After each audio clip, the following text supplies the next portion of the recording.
தமிழர்களுக்கு, எங்கள் மக்களுக்கு அன்புடன் ஒரு அற்புதமான ஒரு வெளிப்படுத்தலை நான் கொண்டு வரப்போகிறேன். கோடிவா கவனிச்சு பாருங்கோ. இப்படியான விஷயங்களை குறித்து நாங்கள் அதிகமாக பேசிக்கொண்டிருப்பது எங்களுடைய ஆத்துமாக்களுக்கு நல்லது. இந்த தமிழில் ஒரு கடவுள் உண்டு. கடவுள் என்று சொல்லி ஒரு வழிபாடு இவ்வளவோ காலமாக இருக்கிறது.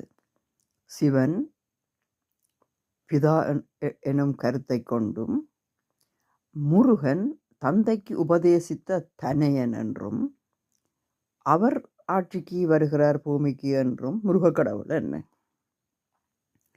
அவருக்கு மயில் வாகனம் உண்டென்றும் 2 மனைவி உண்டென்றும் ஒரு கருத்து. சரியாக கவனிக்க வேண்டும். கடவுளுக்கு மனைவியா 2 மனைவியா அதிகம்?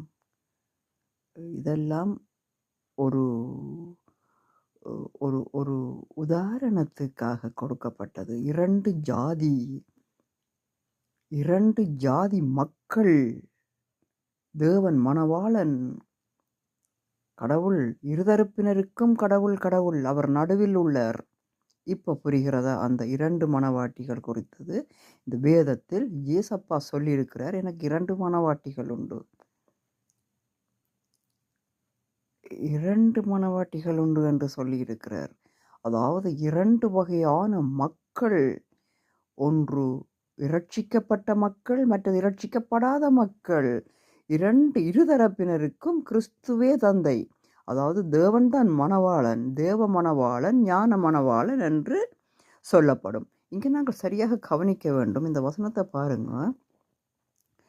இந்த கடவுள் மனுஷனோடு பாடுகளை அனுபவிக்கிறவர் தான். கடந்தும் உள்ளேயும் உள்ளவரும் கடவுளும் ஒரு தீர்வு பெற வேணும். இப்படியே கதைச்சு கொண்டு, இப்படியே கும்பிட்டு கொண்டு, இப்படியே இனம் பெருகி கொண்டு, அந்த இனம் நரகத்தில், பூமியிலேயே நரகத்தில் மூழ்கடிக்கப்பட்டு கொண்டிருக்கிறது. இன்றைக்கு பூமி நரக எண்ணிக்கை தான் இப்பொழுது அதிகரித்திருக்கிறது. பாருங்க, ஒவ்வொரு வீட்டுக்குள்ளும், ஒவ்வொரு வாசற்படிகளிலும், ஒவ்வொரு மக்கள் தொகைக்குள்ளேயும் நடந்து கொண்டிருக்கிற அநியாயங்கள், கெட்டுப்புட்டிகள், இது அதிகரித்து கொண்டு போய்கொண்டிருக்கிறது.